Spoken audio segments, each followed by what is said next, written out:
Hello my dear friends, कैसे हैं आप सभी। स्वागत है आप सभी का केमिस्ट्री के एक और बढ़िया से प्रैक्टिस सेशन पे। और आज का टॉपिक आप जानते हैं बहुत ही इंपॉर्टेंट है, कार्बन एंड इट्स कंपाउंड यानी ऑर्गेनिक केमिस्ट्री। ऑर्गेनिक केमिस्ट्री के 50 क्वेश्चन जो है हम 50 मिनट में सॉल्व करने की कोशिश करेंगे। तो आप लोग अपना स्कोर ज़रूर बताइएगा, आप किस राज्य से हैं वो बताइएगा, और आपका नाम क्या है। तो ये जो प्रैक्टिस सेशन है वो बिल्कुल कॉन्सेप्ट बिल्डिंग प्रैक्टिस सेशन है। आप ये मत पूछिएगा क्या ये सर एसएससी के लिए है, क्या ये टीचिंग एग्जाम्स के लिए है, क्या ये सीडीएस के लिए है, क्या ये एनडीए के लिए है। बिल्कुल ब्रह्मास्त्र है ये हर एग्जाम के लिए आप इसे अप्लाई कर सकते हैं। और आप देखना, कोई भी एग्जाम आप दोगे तो वहां से क्वेश्चन आपको मिलेंगे हमारे प्रैक्टिस सेशन से। मजा आ जाएगा। बिना देर के शुरू करते हैं सवालों का सिलसिला। तो चलिए स्टार्ट करते हैं आज के सेशन को। और ये पहला सवाल आपके स्क्रीन पर रहा, बिल्कुल आसान सा। बोलता है the electronic configuration of an element is found to be 2,4। एक एक जो एलिमेंट है उसका इलेक्ट्रॉनिक कन्फिगुरेशन है 2,4। मतलब के शेल में जो है वो 2 इलेक्ट्रॉन है और एल शेल में जो है वो 4 इलेक्ट्रॉन है। यानी अंतिम कक्षा में 4 इलेक्ट्रॉन है, मतलब इसकी जो वैलेंसी होगी वो कितनी होगी, 4 होगी। और ये कार्बन होगा, क्योंकि टोटल इलेक्ट्रॉन हो गया 6, तो 6 किसका होता है, कार्बन का। तो पूछ रहा है कि भाई कार्बन का जो कंपाउंड है, तो ये कार्बन है तो इसकी वैलेंसी कितनी होगी, 4 होगी। तो ये कितने बॉन्ड बनाएगा, 4 बॉन्ड बनाएगा। जैसे मान लिया कि ये अपने से 4 हाइड्रोजन को जोड़ लेगा तो ये मीथेन बन जाएगा। तो उत्तर हो गया हमारा option number C, that is 4। है ना, बिल्कुल आसान सा सवाल पहला ही मिल गया। अगले सवाल पे चलते हैं। The property of self linkage और self linking among identical atoms to form long chain compound is known as. समान परमाणुओं के बीच लंबी श्रृंखलाओं के यौगिक को बनाने की जो स्व संबंध की संपत्ति होती है, जो घटना होती है, उसे क्या कहते हैं। तो उस घटना को हम लोग कहते हैं कैटेनेशन। हिंदी में, शुद्ध हिंदी में श्रृंखलन बोल सकते हैं इस घटना को। आप जानते हैं कि कार्बन स्वयं से जुड़कर स्ट्रेट चेन बना सकता है इस तरह से। है ना, वो चेन क्या हो सकता है, सीधी श्रृंखला हो सकती है। वो चेन शाखाओं वाली हो सकती है, ब्रांच्ड चेन हो सकता है लाइक दिस। और वो चेन जो हो सकता है वो साइक्लिक हो सकता है लाइक दिस। है ना, तो कार्बन जो है वो स्वयं से जुड़कर क्या बनाता है, श्रृंखला बनाता है। तो कार्बन की स्वयं से जुड़कर श्रृंखला बनाने की क्षमता कहलाती है क्या, कैटेनेशन, श्रृंखलन। है ना, self linking ability of carbon to form straight chain, branch chain और cyclic chain is known as what, catenation. तो ये भी एक मतलब जबरदस्त प्रॉपर्टी होती है कार्बन की, यूनिक प्रॉपर्टी होती है ना। Now which of the following is the molecular formula of cyclobutane. Cyclobutane कहने का मतलब है कि भाई साहब इसमें 4 कार्बन होंगे लेकिन साइक्लिक फॉर्म में होंगे। ये आपका साइक्लोब्यूटेन 4 कार्बन हो गया। एन कहने का मतलब सब सिंगल बॉन्ड होंगे। एल्केन है, सब सिंगल बॉन्ड होंगे। आप जानते हैं कि कार्बन के अराउंड हमेशा कितने बॉन्ड होते हैं, 4 बॉन्ड होते हैं। तो इसकी वैलेंसी को हाइड्रोजन से सेटिस्फाई कर दीजिए, हाइड्रोजन से सेटिस्फाई कर दीजिए, हाइड्रोजन हाइड्रोजन लगा दीजिए। तो कितना हो गया, C4। देखिएगा फॉर्मूला बन के आया आपका C4H8। C4H8, this will be your cyclobutane, C4H8। जिसको आप ऐसे भी लिख देंगे, सिंपल ऐसे लिख देंगे तो ये क्या बन गया, ये साइक्लोब्यूटेन हो गया। ठीक है, ये कहलाएगा आपका साइक्लोप्रोपेन, ये कहलाएगा आपका साइक्लोपेंटेन, ये कहलाएगा आपका साइक्लोहेक्सेन, साइक्लोहेक्सेन। अगले सवाल पे हम लोग चलेंगे। Successive member of a homologous series very by how many atomic mass unit. है ना, जो समजातीय श्रेणी के सदस्य होते हैं, समजातीय श्रेणी के सदस्य, कर्मगत सदस्य, सक्सेसिव मेंबर, उनका मास कितने से डिफर करता है। तो जैसे होमोलोगस सीरीज क्या होता है, ऑर्गेनिक कंपाउंड की एक ऐसी सीरीज जिसके 2 सक्सेसिव मेंबर के बीच CH2 यूनिट का गैप होता है और उनका मास जो है वो 14 यूनिट से डिफर करेगा। जैसे देखिए, एल्केन फैमिली का पहला मेंबर क्या है, CH4 है, दूसरा मेंबर क्या है, C2H6 है, C3H8 है, C4H10 है, इस तरह से। है ना, C4H12 है ना। C4 कितना होगा, C4H10 होगा। यानी हाइड्रोजन की संख्या कार्बन की संख्या के डबल से 2 ज्यादा होगी, 4 दूनी 8 और 2 10। उसी तरह से होगा C5H12, है ना, 5 दूनी 10 और 2 12। तो ये सब एल्केन फैमिली के मेंबर हो गए। आप देखते जाइए कि होमोलोगस सीरीज का मतलब क्या होता है कि ऑर्गेनिक कंपाउंड की एक ऐसी सीरीज जिसका मॉलिक्यूलर फॉर्मूला क्या है, सेम है, CnH2n+2, सब एल्केन से बिलोंग कर रहा है। यानी हाइड्रोजन की संख्या कार्बन की संख्या के डबल से क्या है, 2 ज्यादा है, डबल से 2 ज्यादा है। इसमें CH2 ऐड करते जाओ, CH4 में CH2 ऐड करोगे C2H6 मिल जाएगा, है ना। इसमें ऐड करोगे क्या मिल जाएगा, CH2 ऐड कर दो, इथेन में CH2 ऐड कर दो, प्रोपेन मिल जाएगा, प्रोपेन में CH2 ऐड कर दो, ब्यूटेन मिल जाएगा। इस तरह से चलता रहेगा। तो ऑर्गेनिक कंपाउंड की एक ऐसी सीरीज जिसमें 2 सक्सेसिव मेंबर के बीच CH2 यूनिट का गैप हो, जिसका मॉलिक्यूलर फॉर्मूला सेम हो, केमिकल प्रॉपर्टीज सेम हो, कहलाती है होमोलोगस सीरीज। अब देखिए 2 सक्सेसिव मेंबर कितने यूनिट से डिफर कर रहे हैं, CH2 यूनिट से डिफर कर रहे हैं, तो इनका मास कितने से डिफर करेगा, कार्बन का मास कितना होगा बताइए, 12, और हाइड्रोजन का, एक हाइड्रोजन का मास 1, तो 2 हाइड्रोजन का मास 1 × 2, यानी 12 + 2 बराबर 14 यूनिट से डिफर करेगा। कितना, 14 यूनिट से डिफर करेगा। ठीक है, ये हो गया आपका सवाल। अगला आते हैं, which of the following is not an allotropic form of carbon. Carbon, अगर कोई एलिमेंट एक से अधिक रूपों में पाया जाता है तो उसके एक से अधिक रूपों को हम क्या बोलते हैं, उसके एलोट्रॉप, अपरूप, and this phenomenon is known as allotropy, अपरूपता। जैसे कार्बन एक से अधिक रूपों में पाया जाता है, हीरा, ग्रेफाइट, फुलेरीन, उसके बाद आपका फुलेरिन जिसको बकमिस्टर फुलेरिन भी कहते हैं, ग्राफीन कहते हैं, लॉन्सेलाइट कहते हैं, carbon nano tube, carbon nano birds, ये सब हम लोगों ने पढ़ रखा है ना। तो कार्बन ही के अलग अलग रूप हैं, सब कार्बन से मिलकर बना है लेकिन उसके रूप अलग हैं। डायमंड देखो कैसा है, ग्रेफाइट कैसा है, दोनों में बहुत फर्क है, पर है दोनों सिर्फ कार्बन का बना हुआ। तो अगर कोई तत्व एक से अधिक रूपों में पाया जाता है तो उसके एक से अधिक रूपों को हम क्या बोलते हैं, अपरूप, एलोट्रॉप कहते हैं। ये घटना कहलाती है एलोट्रॉपी, अपरूपता, है ना। तो कार्बन के अपरूप है आपका कौन सा, फुलेरीन है, डायमंड है, ग्रेफाइट है, ग्राफीन है, कार्बन नैनो बर्ड है। लेकिन फ्लोरीन जो है वो कार्बन का अपरूप नहीं है, फ्लोरीन एक अलग एलिमेंट है। आगे बढ़ते हैं, which one of the following is heavy water used in nuclear reactor. Nuclear reactor में जो हेवी वाटर यूज होता है वो होता है D2O, D2O, है ना, यानी ड्यूटेरियम का ऑक्साइड। आप जानते हैं कि हाइड्रोजन जो होता है वो 3 तरह का होता है, 1H1 जिसको प्रोटियम कहते हैं, 1H2 जिसको ड्यूटेरियम कहते हैं, 1H3 जिसको ट्रीटियम कहते हैं, है ना। तो ये होता है आपका प्रोटियम, जिसको हम हाइड्रोजन कहते हैं, इसको H से डिनोट करते हैं। इसको कहते हैं ड्यूटेरियम जिसको D से डिनोट करते हैं। इसको कहते हैं ट्रीटियम जिसको T से डिनोट करते हैं। तो वो हाइड्रोजन जिसका मास 1 है उसको हम क्या बोलेंगे, प्रोटियम कहेंगे, उसको H से डिनोट करते हैं। वो हाइड्रोजन जिसका मास 2 है उसको ड्यूटेरियम कहेंगे, उसको D से डिनोट करेंगे। वो हाइड्रोजन जिसका मास 3 है उसको ट्रीटियम कहेंगे, T से डिनोट करेंगे। तो अगर प्रोटियम का ऑक्साइड बनाएंगे तो ये होगा H2O, ये है नॉर्मल वाटर। लेकिन ड्यूटेरियम का ऑक्साइड बनाएंगे तो ये होगा D2O, इसको कहते हैं heavy water. What is this, this is the heavy water, यानी भारी जल, यही होता है भारी जल। अब ये जो नॉर्मल वाटर है उसका मास कितना होगा, नॉर्मल वाटर का मास कितना होगा, हाइड्रोजन, यहाँ पे नॉर्मल वाटर मतलब प्रोटियम, प्रोटियम का मास कितना है 1 × 2, और ऑक्सीजन का कितना होता है 16, तो 16 और 2 कितना हो गया, 18 हो गया। कितना हो गया, 18 यू। लेकिन यहाँ पर अगर हम D2O की बात करेंगे, इसको कहते हैं भारी जल, तो ड्यूटेरियम का मास कितना है, 2 है, 2 × 2 और प्लस कितना हो गया आपका 16, तो 16 और 4 कितना हो गया 20 यू। उत्तर आपका हो गया water having molecular mass 20 u, 20 u. Normal water का मास कितना होगा 18 यू, ड्यूटेरियम यानी हेवी वाटर का मास हो जाएगा आपका 20 u. Now age of fossil may be found out by the determining the ratio of 2 isotopes of carbon, the isotopes are, है ना।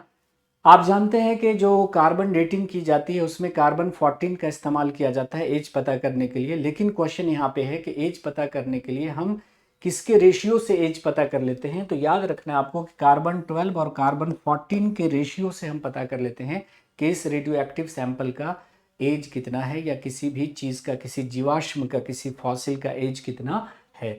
आगे बढ़ते हैं हम लोग, which of the following statements are correct for carbon compound. Carbon compound के बारे में कौन सा स्टेटमेंट करेक्ट है, कार्बन कंपाउंड के बारे में कौन सा स्टेटमेंट करेक्ट है, जरा देखिएगा। बोलता है कि most carbon compounds are good conductor of electricity, सही के गलत? कार्बन के कंपाउंड जो होते हैं वो इलेक्ट्रिसिटी के कंडक्टर नहीं होते हैं। एक ही अपवाद है, कौन? ग्रेफाइट। ग्रेफाइट जो होता है वो इलेक्ट्रिसिटी का गुड कंडक्टर होता है। तो ये वाला स्टेटमेंट हमारा वाहियात हो गया, गलत हो गया। ठीक है।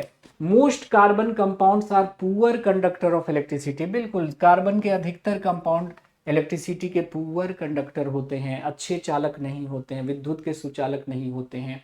तीसरा देखिए, most carbon compounds are poor conductor of electricity, दूसरा हो गया। तीसरा, force of attraction between molecules of carbon compound is not very strong, बिल्कुल सही है कि कार्बन के कंपाउंड्स, कार्बन मॉलिक्यूल्स में फोर्स ऑफ अट्रैक्शन कम होता है। फिर बोलता है कि force of attraction between molecules of carbon compounds, carbon compound के मॉलिक्यूल्स के बीच फोर्स ऑफ अट्रैक्शन स्ट्रांग होगा, बिल्कुल नहीं होगा।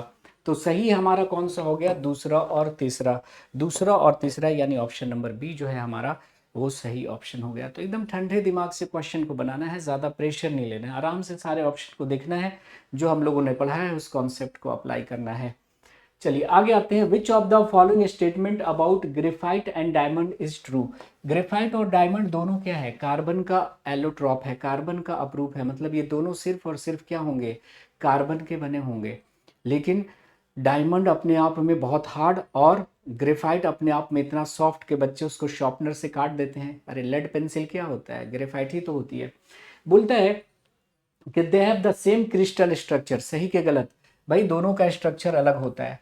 डायमंड का स्ट्रक्चर कैसा होता है? टेट्राहेड्रल, चतुष्फलकीय, और ग्रेफाइट का स्ट्रक्चर कैसा होता है? हेक्सागोनल शीट लाइक, षटकोणीय परतदार संरचना। तो स्ट्रक्चर तो दोनों का सेम हो ही नहीं सकता, तो ये गलत हो गया। They have the same degree of hardness, बिल्कुल गलत है ये भी। भाई डायमंड प्रकृति में पाया जाने वाला सबसे कठोर पदार्थ, इतना कठोर कि ये पहाड़ों को काट देता है, कांच को काट देता है ना। और भाई आपका ग्रेफाइट इतना सॉफ्ट होता है कि बच्चे उसे शार्पनर से काट देते हैं। लेड पेंसिल दरअसल ग्रेफाइट ही तो होता है। तो ये भी स्टेटमेंट हमारा वाहियात हो गया।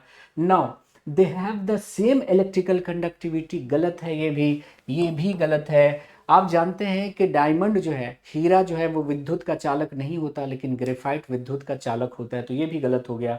They can undergo the same chemical reaction, yes इनके केमिकल रिएक्शन सेम हो गए क्योंकि दोनों कार्बन का बना होगा।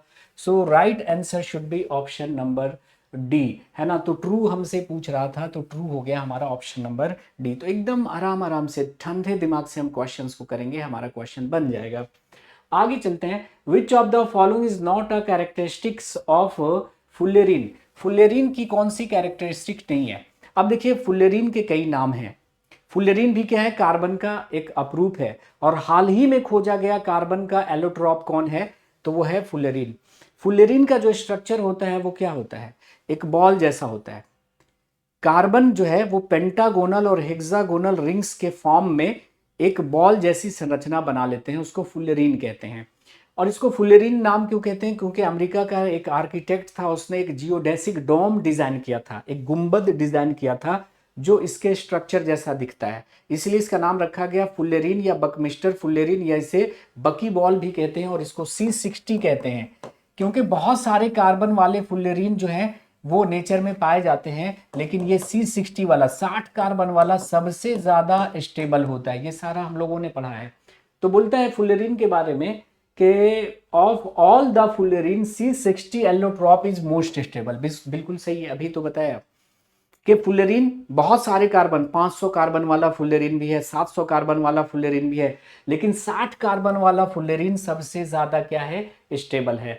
It's shape is similar to that of saucer ball, बिल्कुल बॉल जैसा शेप होता है, जिसमें पेंटागोनल और हेक्सागोनल रिंग्स मिलकर, पचकोणीय और षटकोणीय कार्बन का रिंग मिलकर एक फुटबॉल जैसा संरचना बनाते हैं। Now it contains only fused 6 membered carbon ring only, यही जो है वो आपका गलत है। नहीं, इसमें पेंटागोनल रिंग भी आपको मिलेंगे और हेक्सागोनल रिंग भी आपको मिलेंगे। कितने पेंटा और कितने हेक्सा ये पहले हम लोग पढ़ चुके हैं, है ना। तो यही हमारा क्या हो गया? गलत, यही गलत हो गया। It's hardness is lower than the diamond, ये डायमंड से जो है कम हार्ड होता है, क्योंकि मैंने बताया अभी कि डायमंड प्रकृति में पाया जाने वाला सबसे कठोर पदार्थ होता है। तो कौन जो है वो सही नहीं है, तो ऑप्शन नंबर सी हमारा सही नहीं है। Okay, which of the following belongs to the same homologous series, निम्नलिखित में से कौन सेम होमोलोगस सीरीज से बिलोंग करता है ना। तो ये देखिए, ये पहला वाला देखिए C6H6, ये तो बेंजीन हो गया, ये एल्कीन हो गया। C2H4, C2H6, C3H4, क्या बोल रहा है कि which of the following belongs to the homologous series of alkyne. Alkyne, अब देखिए आपने पढ़ा है कि CnH2n+2, ये क्या है, एल्केन का मॉलिक्यूलर फॉर्मूला है, जनरल मॉलिक्यूलर फॉर्मूला एल्केन का है। दूसरा आपने पढ़ा है CnH2n, ये एल्कीन का मॉलिक्यूलर फॉर्मूला है, एल्कीन का मॉलिक्यूलर फॉर्मूला है। और CnH2n-2, ये जो है वो एल्काइन का जनरल मॉलिक्यूलर फॉर्मूला है। यानी अगर हम आपसे कहें कि हाइड्रोजन की संख्या कार्बन की संख्या के डबल से 2 ज्यादा है तो वो एल्केन है। हाइड्रोजन की संख्या कार्बन की संख्या से जस्ट डबल है, Cn है, यहाँ पे H2n है, यानी हाइड्रोजन की संख्या कार्बन की संख्या से जस्ट डबल है तो वो एल्कीन होगा, और डबल से देखो 2 कम है तो एल्काइन होगा। अब आपको इसमें खोजना है कि कौन जो है वो एल्काइन का होमोलोगस सीरीज है, अल्काइन के होमोलोगस सीरीज से बिलोंग करता है, यानी हाइड्रोजन की जो संख्या होगी वो कार्बन की संख्या के डबल से 2 कम होगी। देखो यहाँ पे तो जस्ट डबल है, यहाँ पर डबल से 2 ज्यादा है, यहाँ पे जस्ट डबल है, 3 दूने 6 और 6 में से 2 गया 4, तो यही जो है वो अल्काइन सीरीज से क्या कर रहा है, बिलोंग कर रहा है। अल्काइन कौन होता है, हाइड्रोजन की संख्या कार्बन की संख्या के डबल से क्या होनी चाहिए, 2 कम होनी चाहिए, तो वो अल्काइन सीरीज से बिलोंग करेगा। तो 3 दूनी 6 और 6 में से 2 गया 4, ये हाइड्रोजन की संख्या कार्बन की संख्या के डबल से 2 ज्यादा है तो एल्केन हो जाएगा, ये जस्ट डबल है, एल्कीन हो जाएगा। ठीक है, और ये तो बराबर है, मतलब ये साइक्लिक है। ठीक है, आगे बढ़ते हैं। The first member of alkyne homologous series is, alkyne homologous series का जो फर्स्ट मेंबर होगा वो क्या होगा, है ना। तो अल्काइन का फॉर्मूला है CnH2n-2। अगर हम C1 रखते हैं तो कैसा अल्काइन बनेगा, जरा देखिए। C1 मतलब N की जगह 1 रखेंगे तो C होगा, और H2 × 1 - 2 कितना हो जाएगा, बताइए बताइए। 2 × 1 2 हुआ, 2 - 2 कितना हो गया आपका, 0 हो गया। तो CH नाम का कोई भी कंपाउंड एग्जिस्ट नहीं करता, तो एक कार्बन से कोई भी अल्काइन एग्जिस्ट नहीं करता। चलिए 2 कार्बन से अल्काइन एग्जिस्ट करेगा, देखिए C2 H2 × 2 - 2, है ना। तो कितना हो गया बताइए, 2 दूनी 4, 4 में से 2 गया 2, तो हमारा बन के आया C2H2। इसको हम कहते हैं इथाइन या एसिटिलीन, है ना। इसे हम क्या बोलते हैं, इथाइन या एसिटिलीन। तो उत्तर हमारा हो गया इथाइन, और इसी को हम क्या पढ़ते हैं, एसिटिलीन पढ़ते हैं। ठीक है, तो ऑप्शन नंबर बी हमारा सही यहाँ पे बन के आ गया। ठीक है, क्लियर है। चलिए अगले सवाल पे हम लोग चल लेते हैं। बोलता है कि the image represent the structure of a few hydrocarbon compounds, which of these compound can be classified as alkyne. बोल रहा है कि भाई कुछ पिक्चर दिए गए हैं, इनको देखकर बताइए कि कौन अल्काइन है। तो हमने कहा था कि हाइड्रोकार्बन 2 तरह के होते हैं, एक होता है सैचुरेटेड हाइड्रोकार्बन, दूसरा होता है अनसैचुरेटेड हाइड्रोकार्बन। सैचुरेटेड हाइड्रोकार्बन यानी संतृप्त हाइड्रोकार्बन वैसे हाइड्रोकार्बन होते हैं जिसमें कार्बन कार्बन के बीच सिंगल बॉन्ड होता है ना, ये कहलाते हैं सैचुरेटेड हाइड्रोकार्बन। और सैचुरेटेड हाइड्रोकार्बन को हम लोग एल्केन के नाम से जानते हैं। लेकिन अगर कार्बन कार्बन के बीच या तो डबल बॉन्ड है या कार्बन कार्बन के बीच या तो ट्रिपल बॉन्ड है, तो ये कहलाते हैं अनसैचुरेटेड हाइड्रोकार्बन, असंतृप्त हाइड्रोकार्बन। और असंतृप्त हाइड्रोकार्बन 2 प्रकार के होते हैं, जो डबल वाला है वो कहलाता है आपका एल्कीन, और कार्बन कार्बन के बीच अगर ट्रिपल बॉन्ड है तो वो कहलाएगा आपका एल्काइन। तो ट्रिपल बॉन्ड वाला जो अनसैचुरेटेड हाइड्रोकार्बन है वो एल्काइन, डबल बॉन्ड वाला क्या कहलाएगा, एल्कीन। ठीक है, डबल बॉन्ड वाला क्या कहलाएगा, एल्कीन। क्लियर है जी।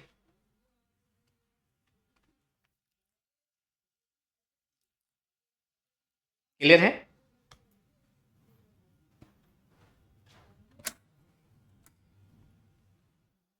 तो आप देख सकते हैं यहां पे कि ये जो है, यहाँ पे ट्रिपल बॉन्ड है आपका, ये ट्रिपल बॉन्ड है, यहाँ पे डबल बॉन्ड है, तो ये क्या हो गया आपका, ये हो गया आपका एल्कीन।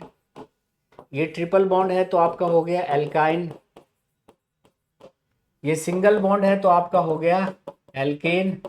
ये हो गया आपका alkyne.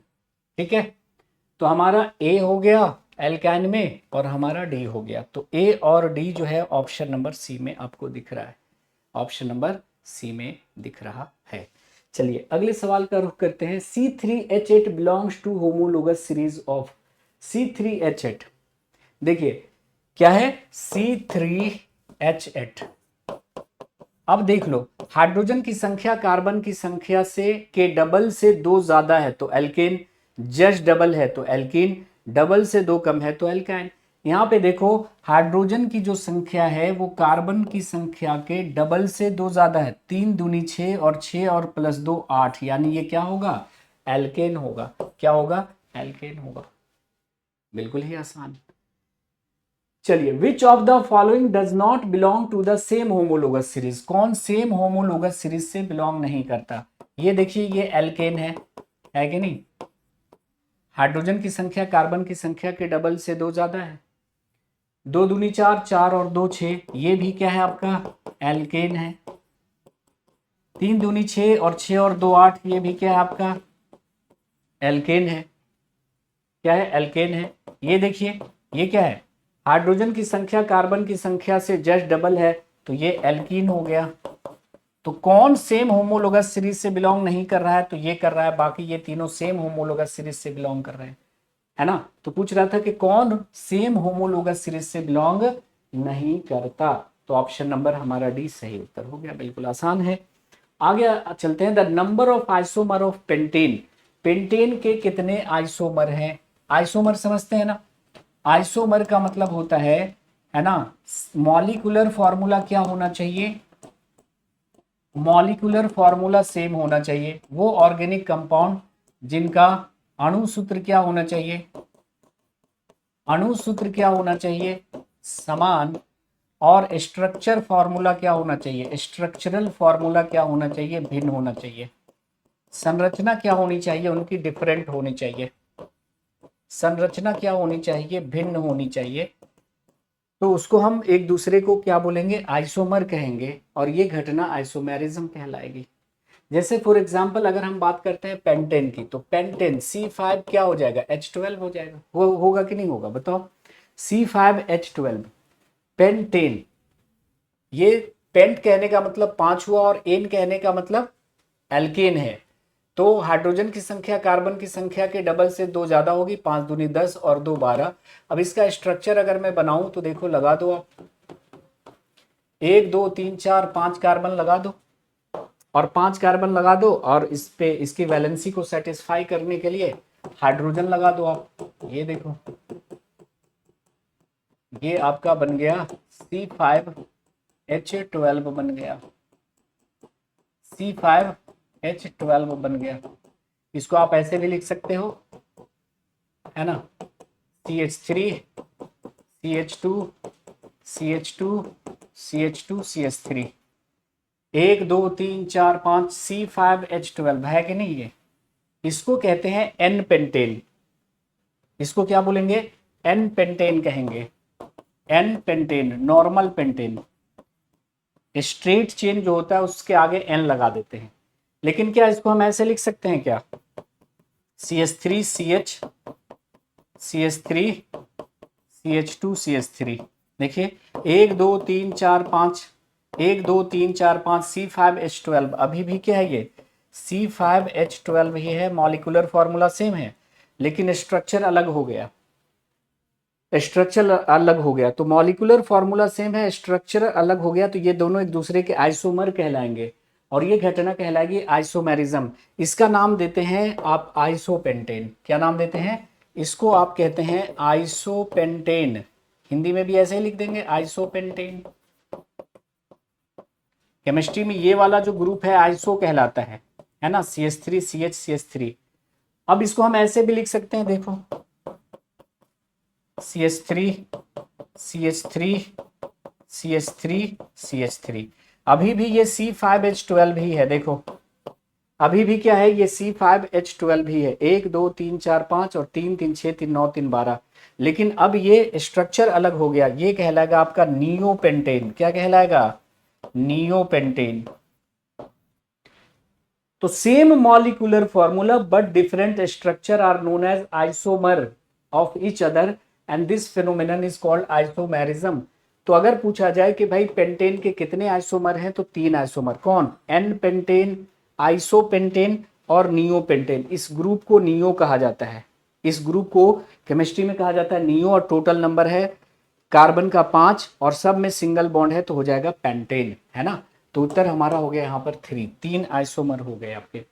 Name the functional group present in this chemical compound CH3COCH3। इसमें कौन सा आपका क्या है, फंक्शनल ग्रुप है? तो आपको पढ़ाया है मैंने कि ये जो फंक्शनल ग्रुप होता है CO, ये कीटोन का फंक्शनल ग्रुप होता है। तो ये कीटोन का फंक्शनल ग्रुप हो जाएगा। एल्डिहाइड का एल्डिहाइड का फंक्शनल ग्रुप क्या होता है? CHO होता है। क्या होता है? CHO होता है। एल्डिहाइड का फॉर्मल फंक्शनल ग्रुप क्या होगा? CHO होगा। अल्कोहल का फंक्शनल ग्रुप क्या होगा? OH होगा, है ना। कार्बोक्सिलिक एसिड का फंक्शनल ग्रुप COOH होगा, COOH होगा। ईथर का फंक्शनल ग्रुप O होगा, ईथर का फंक्शनल ग्रुप O होगा। ठीक है, चलिए। Ethanol on complete oxidation gives.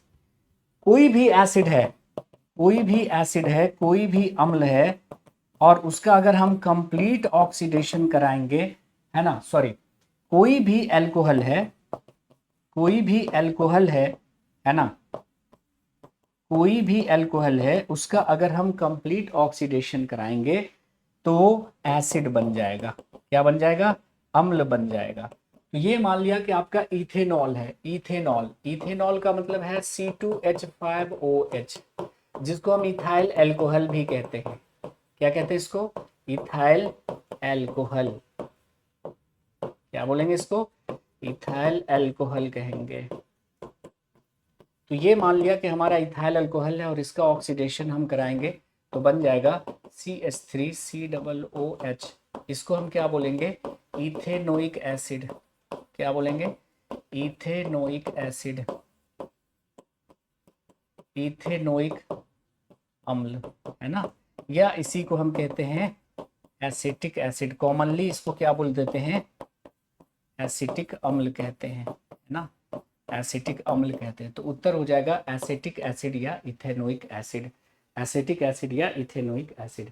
आगे बढ़ते हैं। Addition reaction are undergone by, निम्नलिखित में से कौन जो है वो संकलन अभिक्रिया प्रदर्शित करेगा? तो आपको मैंने बताया है कि एडिशन रिएक्शन जो शो करेंगे, संकलन अभिक्रिया जो प्रस्तुत करेंगे, वो केवल अनसैचुरेटेड हाइड्रोकार्बन शो करेंगे, अनसैचुरेटेड हाइड्रोकार्बन शो करेंगे, असंतृप्त हाइड्रोकार्बन शो करेंगे। तो जो असंतृप्त हाइड्रोकार्बन होंगे वही क्या करेंगे? एडिशन रिएक्शन शो करेंगे। देखिए, अगर कार्बन कार्बन के बीच सिंगल बॉन्ड है तो ये जो हाइड्रोकार्बन कहलाएगा सैचुरेटेड हाइड्रोकार्बन कहलाएगा। पढ़ चुके हैं, सैचुरेटेड हाइड्रोकार्बन, संतृप्त हाइड्रोकार्बन, संतृप्त हाइड्रोकार्बन कहलाएगा। कार्बन कार्बन के बीच अगर सिंगल बॉन्ड है तो ऐसे हाइड्रोकार्बन को हम कहेंगे सैचुरेटेड हाइड्रोकार्बन, और सैचुरेटेड हाइड्रोकार्बन को ही एल्केन का नाम दिया गया है। किसका नाम दिया गया है? एल्केन। लेकिन अगर कार्बन कार्बन के बीच या तो डबल बॉन्ड है या फिर ट्रिपल बॉन्ड है तो इसको बोलेंगे अनसैचुरेटेड हाइड्रोकार्बन। तो अनसैचुरेटेड हाइड्रोकार्बन वो जिसमें कार्बन कार्बन के बीच डबल बॉन्ड है उसको हम एल्कीन कहते हैं। क्या कहते? एल्कीन। और वह अनसैचुरेटेड हाइड्रोकार्बन, वह संतृप्त हाइड्रोकार्बन जिसमें कार्बन कार्बन के बीच ट्रिपल बॉन्ड है, उसको हम लोग कहते एल्काइन। क्या कहते? एल्काइन कहते। ठीक है।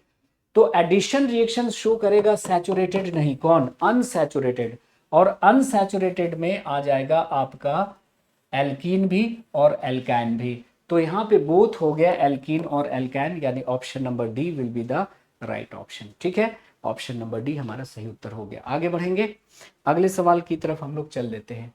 विच of the following will undergo addition reaction, कौन एडिशन रिएक्शन शो करेगा।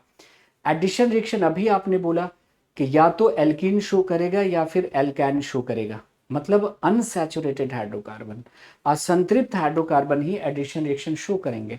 अब ये देखिए आपका एल्केन है, ये क्या है आपका एल्केन है, ये क्या है 3 दूनी 6 और 6 प्लस 2 8, ये भी आपका क्या हो गया एल्केन हो गया। हाइड्रोजन की संख्या कार्बन की संख्या के डबल से 2 ज्यादा है, 2 दूनी 4 और 4 और 2 6, क्या बन गया एल्केन ही बन गया। C2H4 ये हो गया आपका एल्कीन, है ना, ये एल्कीन, तो यही शो करेगा।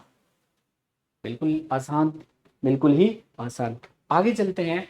Easter is formed by the reaction between, Easter किसके किसके रिएक्शन के बीच बनेगा। तो आप जानते हैं कि अगर कोई एसिड किसी एल्कोहल के साथ रिएक्शन करता है, अगर कोई अम्ल किसी एल्कोहल के साथ रिएक्शन करता है तो क्या बनता है, एक केमिकल कंपाउंड बनता है जिसे एस्टर कहते हैं, और उसके साथ साथ वाटर बनेगा, और इस रिएक्शन को कहते हैं esterification reaction. So when an alcohol reacts with an acid, then ester and water are formed. This reaction is known as esterification reaction.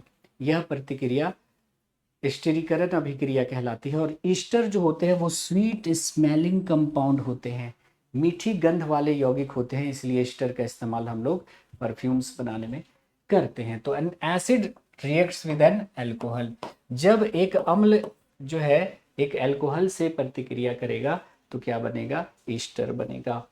आगे चलते हैं। Which of the following will give a pleasant smell of Easter when heated with ethanol and a small quantity of sulphuric acid. जैसे अभी मैंने आपसे क्या कहा कि अगर कोई एसिड अल्कोहल से रिएक्शन करेगा, एसिड किसी अल्कोहल से रिएक्शन करेगा, एसिड अगर किसी अल्कोहल से रिएक्शन करेगा तो क्या बनता है, ईस्टर बनता है और पानी बनता है ना। अगर कोई अम्ल किसी अल्कोहल से प्रतिक्रिया करेगा तो क्या बनेगा, ईस्टर बनेगा और पानी बनेगा। अब देखिए हम कोई एसिड ले लेते हैं, हम ले लेते हैं एक एसिड क्या CH3COOH एसेटिक एसिड, जिसको इथेनोइक एसिड भी कहते हैं, और एक ले लेते हैं ethyl alcohol C2H5OH ethyl alcohol. और ये रिएक्शन ऐसे नहीं होगा, एसिड के प्रेजेंस में होगा। वो एसिड कौन सी, H2SO4। H2SO4 एक एसिड है जिसके प्रेजेंस में ये रिएक्शन होगा, एसिडिक मीडियम में ये रिएक्शन होता है। अब देखिए जो अल्कोहल का OH होगा, है ना, और एसिड का H होगा, इसके बीच प्रतिक्रिया होगी और ये दोनों आपस में जुड़ जाएंगे, H और OH मिलकर पानी बनेगा और ये आपका जुड़ जाएगा, क्या बन गया CH3COO और क्या C2H5।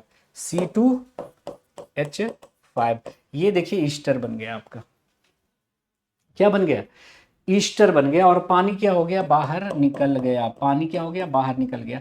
अब ये जो ईस्टर बनाई है ना, ये स्वीट स्मेलिंग कंपाउंड होता है, प्लेजेंट स्मेल, मीठी खुशबू देते हैं, सो इसका इस्तेमाल परफ्यूम बनाने में किया जाता है। तो पूछ रहा है कि इथेनॉल का रिएक्शन हम किसके साथ कराएंगे कि, और किसकी उपस्थिति में, सल्फ्यूरिक एसिड की उपस्थिति में, कि हमें क्या दे, एक प्लेजेंट स्मेल वाला कंपाउंड दे। तो उत्तर हो गया आपका एसेटिक एसिड CH3COOH। ठीक है, आगे बढ़ते हैं। The iso electronic of aluminium, देखिए एल्युमिनियम का एटॉमिक नंबर 13 होता है, एल्युमिनियम का एटॉमिक नंबर होता है 13, मतलब इसमें इलेक्ट्रॉन रहे होंगे 13, इसमें इलेक्ट्रॉन रहे होंगे 13, लेकिन +3 कहने का मतलब कि 3 इसमें से निकल गया तो इलेक्ट्रॉन बचे कितने, 10। अब आपको खोजना है इसमें से 10 इलेक्ट्रॉन किसमें होगा, 10 इलेक्ट्रॉन किसमें होगा। तो क्लोरीन का जो होता है वो 17 होता है, और माइनस कहने का मतलब कि भाई क्लोरीन का एटॉमिक नंबर कितना है, 17, -1 कहने का मतलब इसमें इलेक्ट्रॉन तो 18 हो गए, तो ये तो नहीं होगा। एल्युमिनियम तो 13 होता है तो ये तो होगा नहीं। अब देखिए सल्फर, सल्फर का एटॉमिक नंबर कितना होता है बताइए, 16 होता है। सल्फर का क्या होता है, 16 होता है, और माइनस कहने का मतलब इसमें एक आ गया, एक आ गया, तो कितना हो गया इलेक्ट्रॉन, 17 हो गया, तो ये भी नहीं होगा। अब फ्लोरीन, फ्लोरीन का एटॉमिक नंबर कितना होता है, फ्लोरीन का एटॉमिक नंबर कितना होता है, 9 होता है। लेकिन माइनस कहने का मतलब कि एक लिया गया है, तो फ्लोरीन का एटॉमिक नंबर 9 है, मतलब इलेक्ट्रॉन रहे होंगे इसमें 9, और माइनस कहने का मतलब एक इलेक्ट्रॉन लिया गया है, तो कितना हो गया, 10। तो उत्तर हमारा हो गया option number D, option number D. तो आइसो इलेक्ट्रॉनिक का मतलब वो होता है जिसमें इलेक्ट्रॉनों की संख्या बराबर होती है। तो वह एटम या आयन जिसमें इलेक्ट्रॉनों की संख्या बराबर हो वो कहलाते हैं आपके आइसो इलेक्ट्रॉनिक्स। आगे आते हैं, which of the following pair is are correctly matched, निम्नलिखित में से कौन सही से मैच किया गया है। बोलता है कि आइसोटोप जो है वो होते हैं जिसका एटॉमिक नंबर क्या होता है, सेम होता है, और मास नंबर क्या होता है, डिफरेंट होता है। तो atoms with atomic number, atoms with same atomic number but different atomic mass, बिल्कुल सही है, ये आइसोटोप हो जाएगा, ये आइसोटोप हो जाएगा। उसके बाद आइसोबार की बात करेंगे, atoms with same number of neutron. देखिए आइसोबार में न्यूट्रॉन सेम नहीं होंगे, न्यूट्रॉन सेम किस में होंगे, न्यूट्रॉन सेम किस में होंगे, आइसोटोन में सेम होंगे, तो ये गलत हो गया। उसके बाद isotone, atoms with same mass number but different atomic number, mass number same, atomic number different, ये भी आपका क्या हो गया, गलत हो गया। तो one only will be the right option. ठीक है, आगे बढ़ते हैं। The chemical reaction shown the addition of chlorine to methane in presence of sunlight. हमने आपको बताया था कि ये वाला जो रिएक्शन है ये photography, black and white photography में यूज होता है। अगर हम मीथेन का रिएक्शन क्लोरीन से करवाते हैं, क्लोरीन से करवाते हैं, ठीक है, क्लोरीन से करवाते हैं तो क्या बनेगा, तो यहाँ पे क्या होगा, प्रतिस्थापन अभिक्रिया होगी, सब्स्टिट्यूशन रिएक्शन होगा, बनेगा CH3Cl और HCl, है ना, CH3Cl और क्या बनेगा, HCl। ठीक है, तो ऑप्शन नंबर जो है आपका बी हो गया, ऑप्शन नंबर बी हो गया। यहाँ से एक हाइड्रोजन निकलेगा और यहाँ से क्लोरीन आएगा, ये Cl2 है, ठीक है, क्लोरीन है, Cl4 नहीं है, तो Cl2 है, और यहाँ से हाइड्रोजन यहाँ गया, क्लोरीन यहाँ आया, ठीक है, तो CH3Cl बनेगा और HCl बन जाएगा, ऑप्शन नंबर बी हमारा सही है। ठीक है, आगे बढ़ते हैं।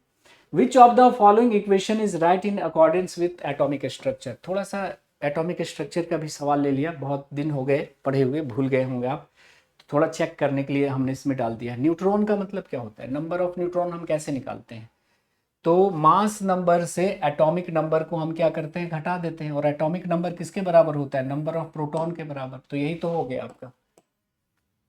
प्रोटॉन बराबर ये कभी नहीं होगा atomic number minus electron number, नहीं, प्रोटॉनों की संख्या एटॉमिक नंबर के बराबर होती है, न्यूट्रॉनों की संख्या एटॉमिक मास और माइनस प्रोटॉनों की संख्या होगी, प्लस नहीं होगी, तो ये भी गलत है। न्यूट्रॉन क्या होगा, electron number plus proton number, न्यूट्रॉनों की संख्या जो है प्रोटॉन की संख्या और न्यूट्रॉन की संख्या का प्लस होता है, इलेक्ट्रॉन की संख्या का प्लस नहीं होता, तो ये भी हमारा खत्म, वाहियात तीन ऑप्शन, तो ऑप्शन नंबर ए हमारा सही हो गया। नाउ चलते हैं, have the same number of protons but different numbers of neutron। किसमें प्रोटॉनों की संख्या सेम होगी और न्यूट्रॉनों की संख्या क्या होगी, अलग होगी। तो आपने आइसोटोप्स के बारे में सुना होगा, आइसोटोप्स, आइसोटोप्स वो होते हैं जिसका एटॉमिक नंबर क्या होता है, एटॉमिक नंबर सेम होता है, मास नंबर डिफरेंट होता है। तो जिसका एटॉमिक नंबर सेम हो और मास नंबर डिफरेंट हो वो कहलाएगा आइसोटोप। अब देखिए आइसोटोप में प्रोटॉन्स क्या होंगे, सेम होंगे, देखो एटॉमिक नंबर 6 है तो प्रोटॉन 6 है, प्रोटॉन 6 है तो इलेक्ट्रॉन 6 है, तो न्यूट्रॉन भी कितना हो जाएगा, 6, 12 माइनस 6, 6 हो गया। लेकिन यहाँ पे देखो प्रोटॉन की संख्या 6, इलेक्ट्रॉन की संख्या 6, न्यूट्रॉन की संख्या कितनी होगी, 14 माइनस 6, 8। तो भाई आप कह सकते हैं कि आइसोटोप्स वो होते हैं जिनमें क्या होता है, प्रोटॉन्स की संख्या क्या होती है, सेम नंबर ऑफ क्या होते हैं, प्रोटॉन्स होते हैं, लेकिन न्यूट्रॉन क्या होते हैं, डिफरेंट होते हैं। तो सही उत्तर हो गया हमारा आइसोटोप, यानी जिसको हिंदी में हम कहते हैं समस्थानिक। क्या कहते हैं, समस्थानिक। तो प्रत्येक परमाणु में प्रोटॉन की संख्या समान लेकिन न्यूट्रॉनों की संख्या भिन्न होती है, किसमें, तो आइसोटोप्स में होती है। आगे चलते हैं, what is the use of cobalt 60। Cobalt 60 का इस्तेमाल कहाँ किया जाता है?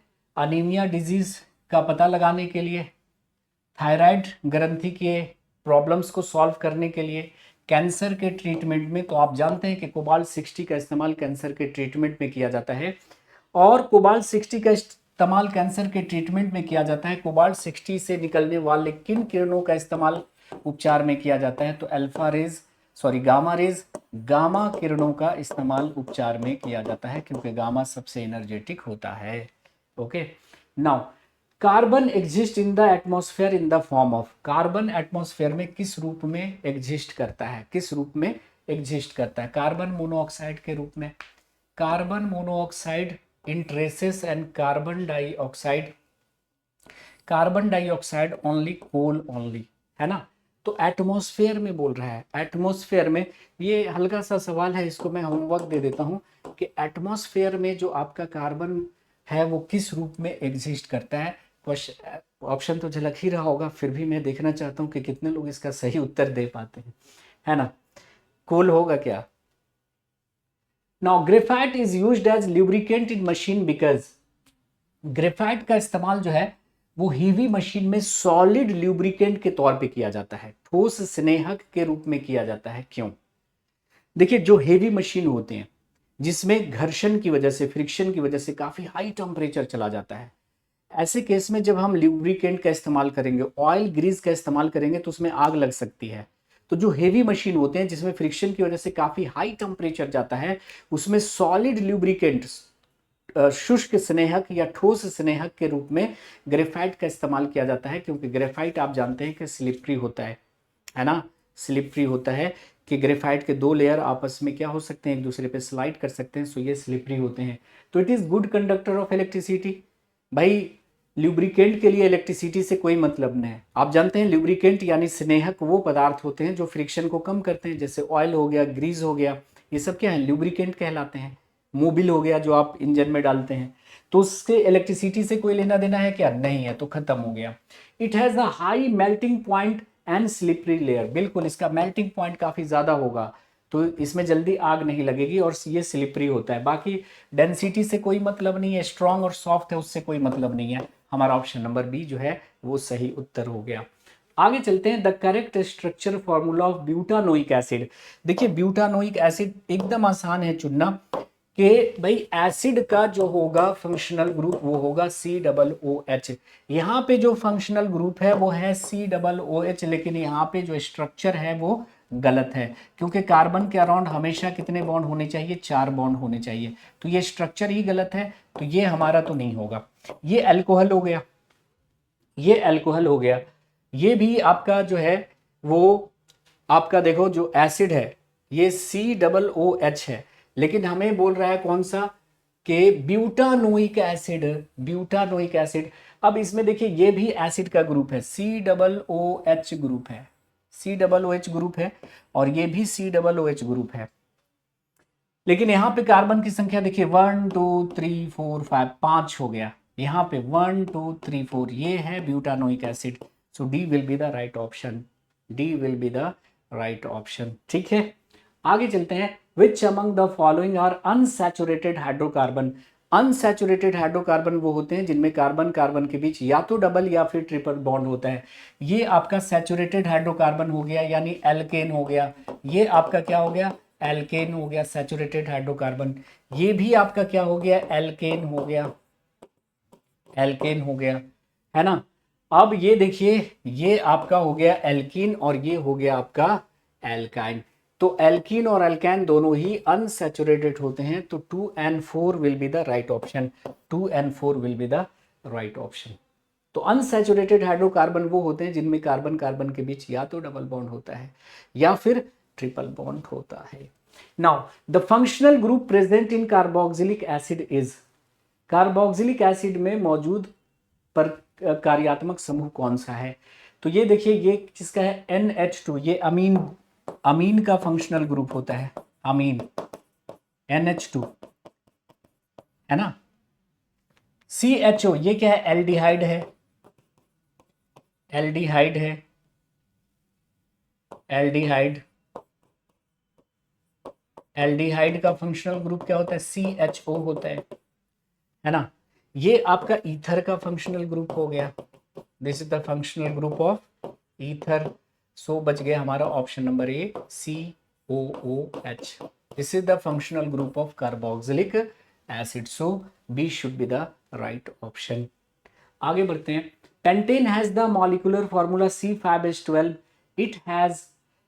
इट हैज कितने कोवैलेंट बॉन्ड, पेंटेन का फॉर्मूला देख लो, C5H12, C5H12 पेंटेन यानी सब के अराउंड सिंगल बॉन्ड होगा, तो देख लो 1 2 3 4 और 5, ये 5 कार्बन का चेन बना दो और वैलेंसी को हाइड्रोजन से सेटिस्फाई कर दो, 1 2 3,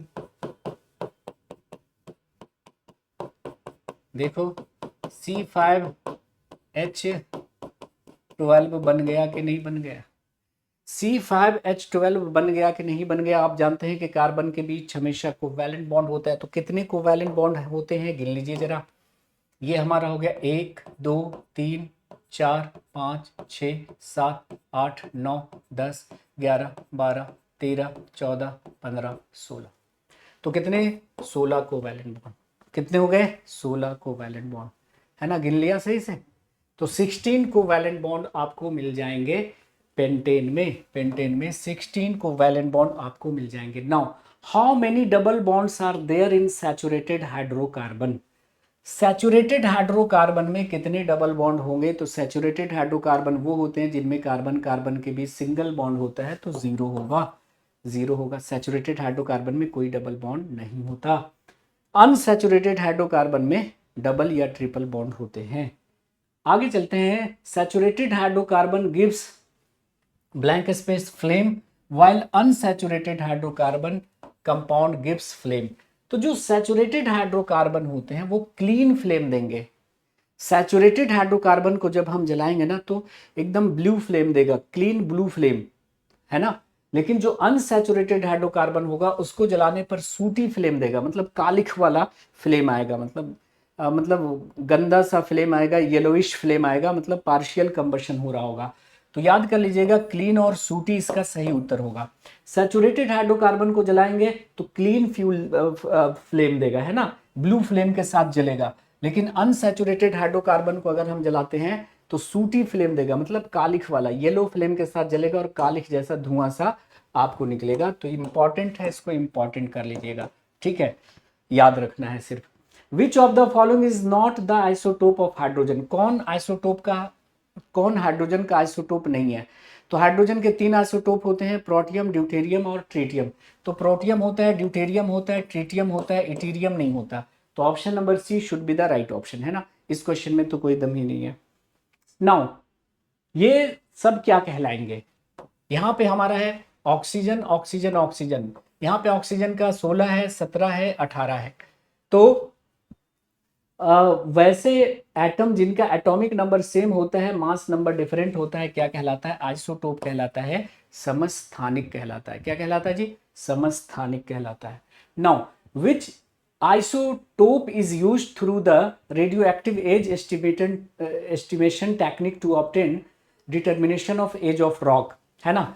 तो पृथ्वी की आयु का पता लगाने के लिए, चट्टानों की आयु का पता लगाने के लिए हम लोग करते हैं अर्थ डेटिंग। क्या करते हैं, अर्थ डेटिंग, जिसमें यूरेनियम 238 का इस्तेमाल किया जाता है। किसका इस्तेमाल किया जाता है, यूरेनियम 238 का इस्तेमाल किया जाता है ना। यूरेनियम 235 का इस्तेमाल न्यूक्लियर फ्यूल, परमाणु भट्टी में ईंधन के रूप में किया जाता है, लेकिन यूरेनियम 238 का जो इस्तेमाल है वो आप अर्थ डेटिंग में करते हैं। और अर्थ डेटिंग करते हैं चट्टानों की आयु का पता लगाने के लिए या पृथ्वी की आयु का पता लगाने के लिए करते हैं।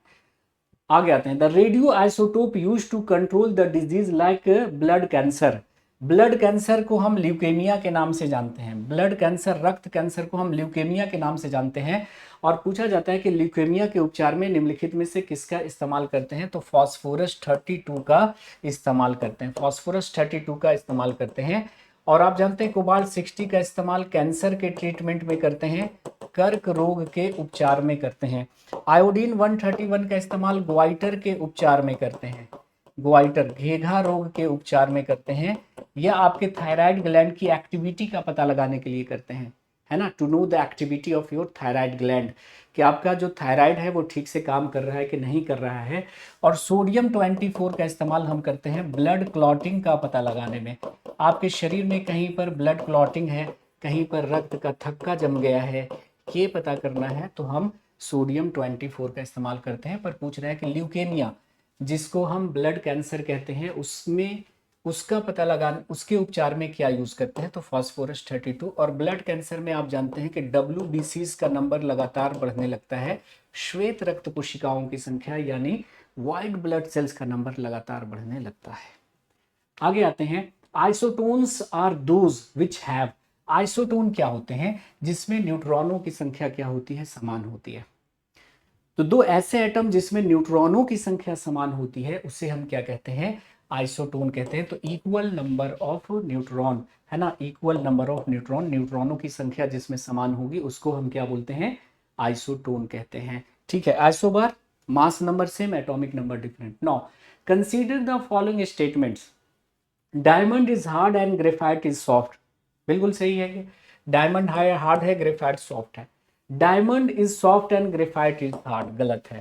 Diamond is a bad conductor but graphite is a good conductor, बिल्कुल सही है कि डायमंड इलेक्ट्रिसिटी को कंडक्ट नहीं करता लेकिन ग्रेफाइट गुड कंडक्टर होता है।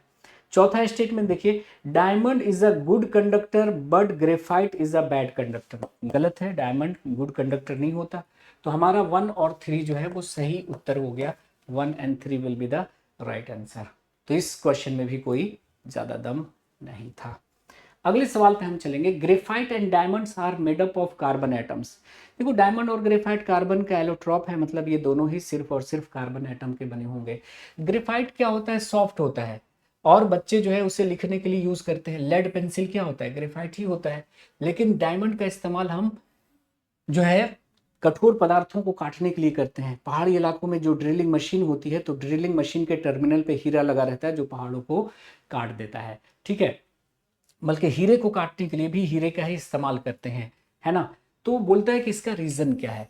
तो देखिए डायमंड और ग्रेफाइट दोनों सिर्फ और सिर्फ कार्बन के बने हुए हैं, लेकिन दोनों के भौतिक गुणों में इतना अंतर सिर्फ इसलिए है क्योंकि दोनों का स्ट्रक्चर अलग है। डायमंड का स्ट्रक्चर है टेट्राहेड्रल, एकदम रेगुलर स्ट्रक्चर है, इसकी वजह से हार्ड है।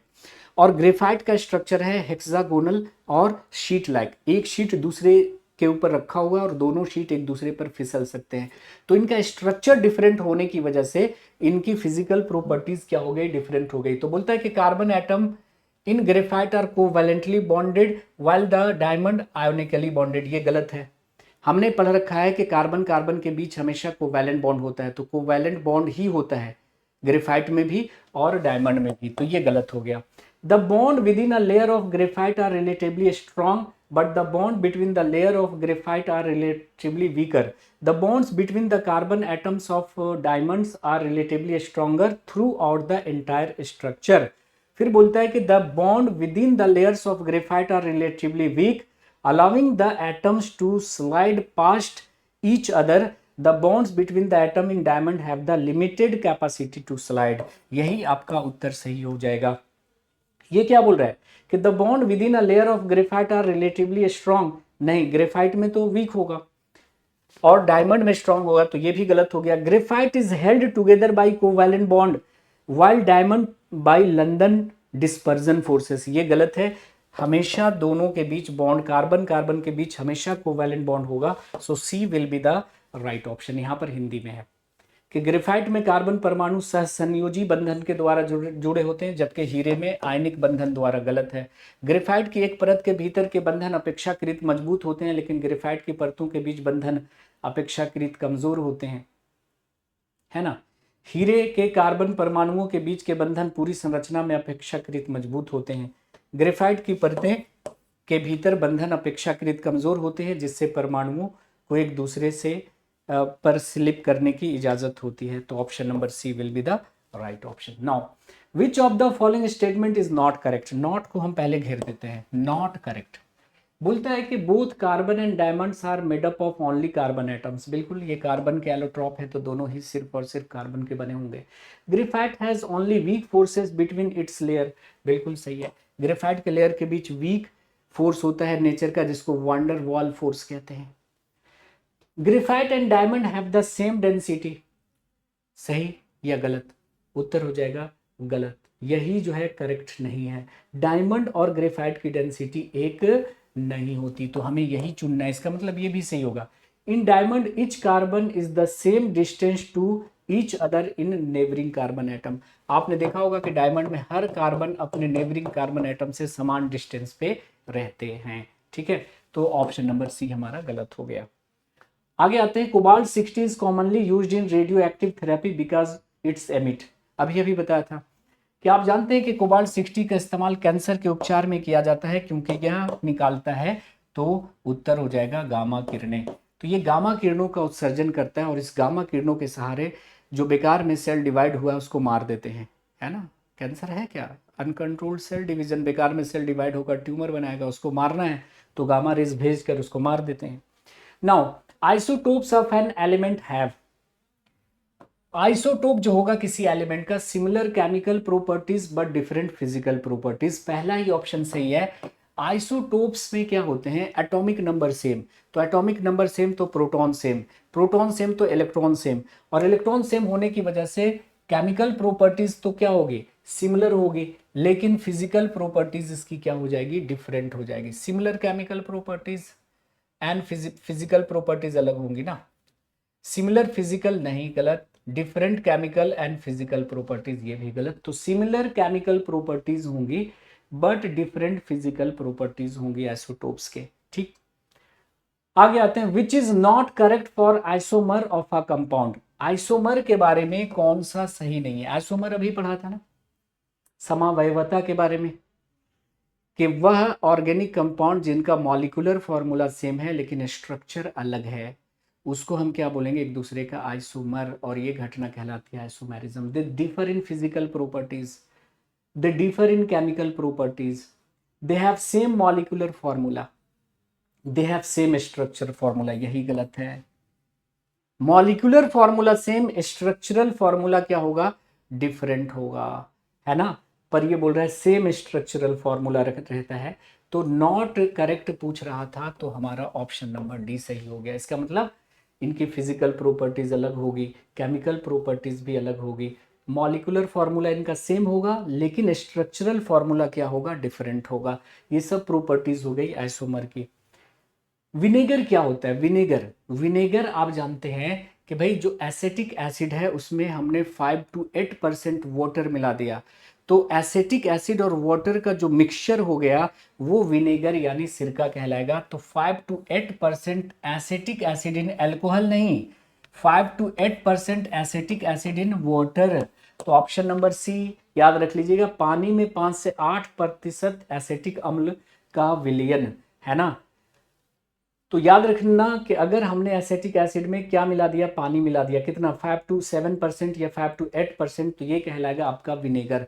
तो एसिटिक एसिड कंपाउंड है और विनेगर क्या हो गया? मिक्सचर हो गया। इस बात को याद रखना है आपको। Now when ethyl alcohol and acetic acid are mixed the resulting ester has a chemical formula of.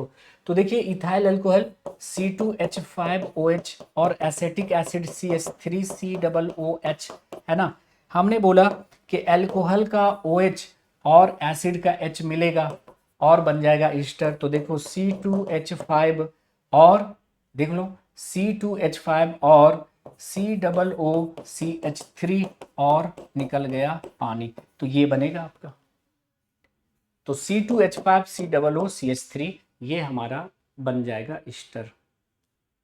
ठीक है जी, क्या बनेगा? CH3COOC2H5,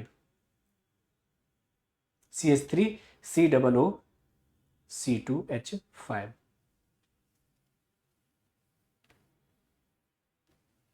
तो when ethyl alcohol and acetic acid are mixed, the resulting ester has a chemical formula of, has the chemical formula of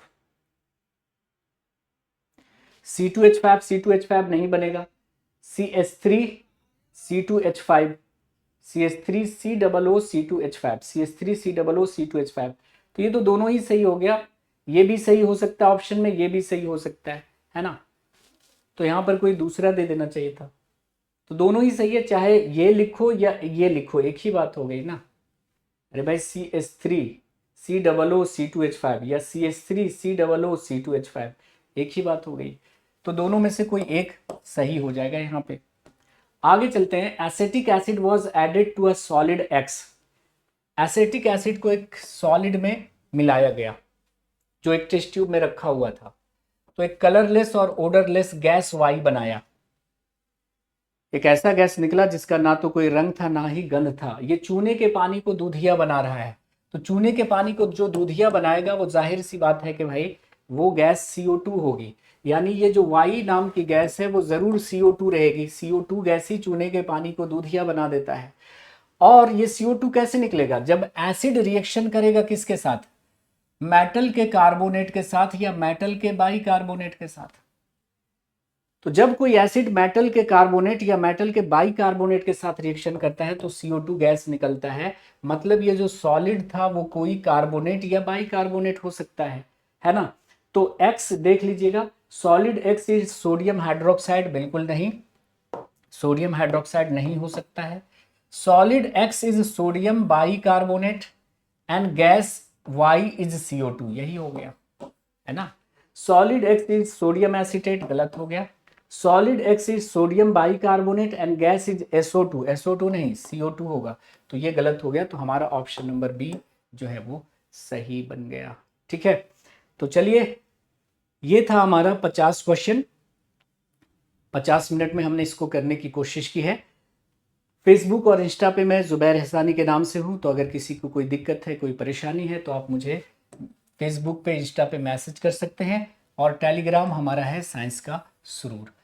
तो हमारी मुलाकात अब होगी अगले वीडियो में, और अगले वीडियो में हम एक और केमिस्ट्री या बायोलॉजी के बेहतरीन प्रैक्टिस सेशन के साथ हाजिर होंगे।